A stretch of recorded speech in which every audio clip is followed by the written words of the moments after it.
of the crisis on the archipelago. The report further says that Blake, the Assistant Secretary of State for the South Asian Affairs, will travel tomorrow to the Maldives to meet with both Wahid and Nasheed, who charges he was ousted in a coup. President Dr. Mohammad Wahid meets the United Nations Resident Coordinator and UNDP Resident Representative Andrew Cox and briefed him on the current situation. During the meeting held at the President's office, the President stated that his key priorities included the restoration of public confidence in democratic institutions by upholding the rule of law and uncompromising adherence to the Constitution. While appreciating the UNDP's close engagement with the government, the President also expressed hope that the United Nations Development Programme will assist the judiciary reform process in order to ensure that the judiciary is fully independent and is protected from all outside interference.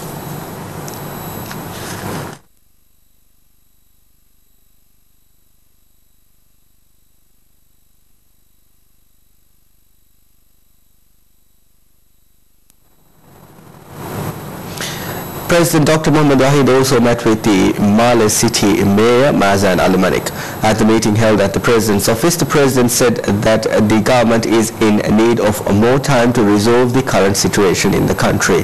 The President also noted the dire need to sustain peace and harmony in Malé for a peaceful city.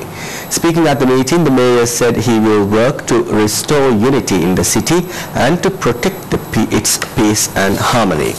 Referring to the ongoing protests in Malé, Mayor Al-Malik assured the President of the City Council's full cooperation in encouraging peaceful conduct. Further discussions were also held on the Malé City Council's various projects in progress. Former President Mohammad Nasheed says earlier mentioning of a midterm elections was because he understood the complications in completing the 5-year term in office. Aisha Rima reports. Speaking to the members of the Maldivian Democratic Party present at the first meeting after the ouster of the former president and his deputy's succession, former President Mohammad Nasheed called on for investigations into the toppling of the country's executive, describing it as a coup d'etat. He added that it would be a logical decision if the incumbent President Dr. Wahid, the former Vice President, steps down from the post. Speaking at the MDP gathering held at Darbarge last evening, former President Nasheed reiterated his claims that the current judiciary in the Maldives is unlawful and highlighted that the good governance cannot be instituted before judicial justice is established in the country. Former President further reiterated the pledges he made during the 2008 presidential campaign and stated that the motive of MDP is to establish justice. Other members who addressed the gathering noted that MDP cannot be regarded as drowned and stated that they would make a comeback. Responding to developments in the Maldives, the British Foreign Secretary William Hague raises concern over developments, in particular the reports of attacks on members of and supporters of the Maldivian Democratic Party. He added that the member for North East Bedfordshire and the Minister for the Middle East has spoken with former President Nasheed and the new President and expressed these concerns. British Foreign Secretary further added that it is for the new leadership to establish its legitimacy with its own people and with the international community with an independent review of the circumstances leading to what has happened earlier this week, and added that he hoped that the new leadership will demonstrate its respect for the rule of law, including peaceful demonstrations. Maldives Police Service says it has not decided on the arrest of former President Mohammad Nasheed, even though an arrest warrant has been issued for his arrest. The criminal court yesterday issued a court warrant for the arrest of former President Nasheed and his Minister for Defense Talhat Ibrahim Khalifan. A court warrant is issued to the police which authorizes the arrest and detention of an individual regarding an ongoing investigation. According to the police, the warrant is issued under an ongoing investigation but did not disclose any specifics of the case.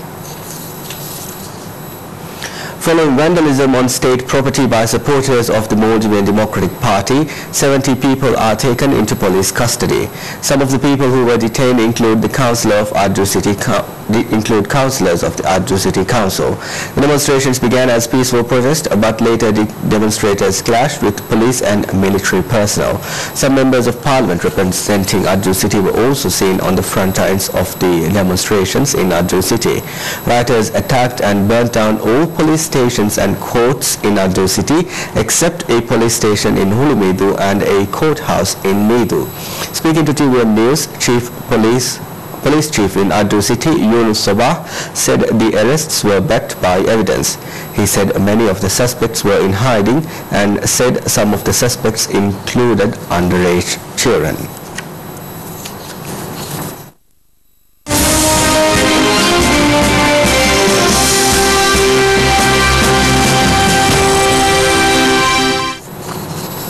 In international news, Indonesian National Disaster Management Agency says a restless volcano in northern Indonesia erupted Friday, spewing clouds of ash as high as 2 kilometers into the sky. Spokesman for the Disaster Management Agency said the authorities are warning residents to stay away from the volcano Mount Lokon in North Sulawesi.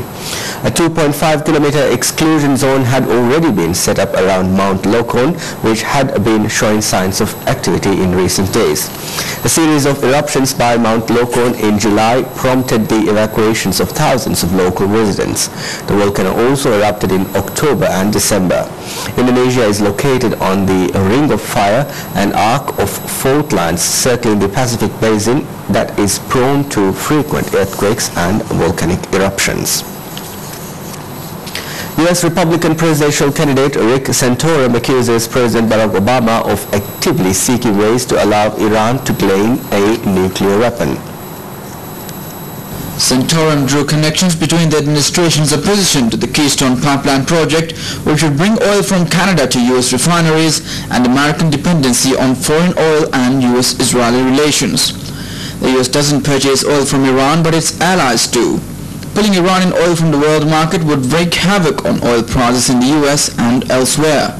Santorum later said that Obama's actions support the view that the president was choosing Iran over Israel.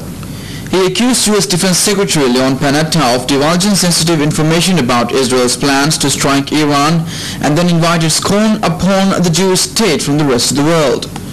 The Obama administration has rejected Republican charges that it has been weak in its response to Iran and points to sanctions and diplomacy as a cautious but effective way of leading with a situation that could spend oil markets and the world economy.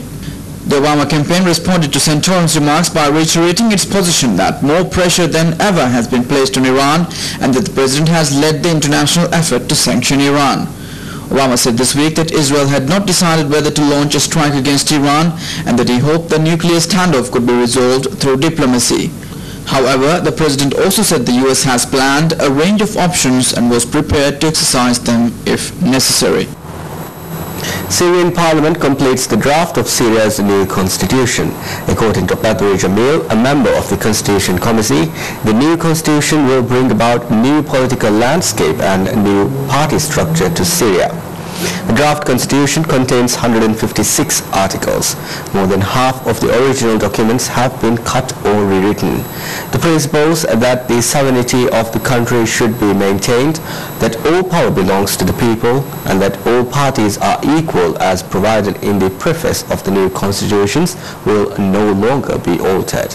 Article 8 of the current constitution provides that Syria will adopt a multi-party political system to replace the wordings with the original document, which says the Ba'ath Party is the leading party of the country and the society.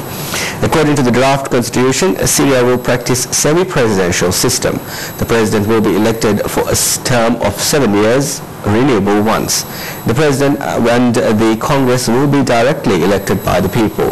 The president will lead a cabinet to govern the country, while the Congress may introduce a no-confidence motion against the cabinet.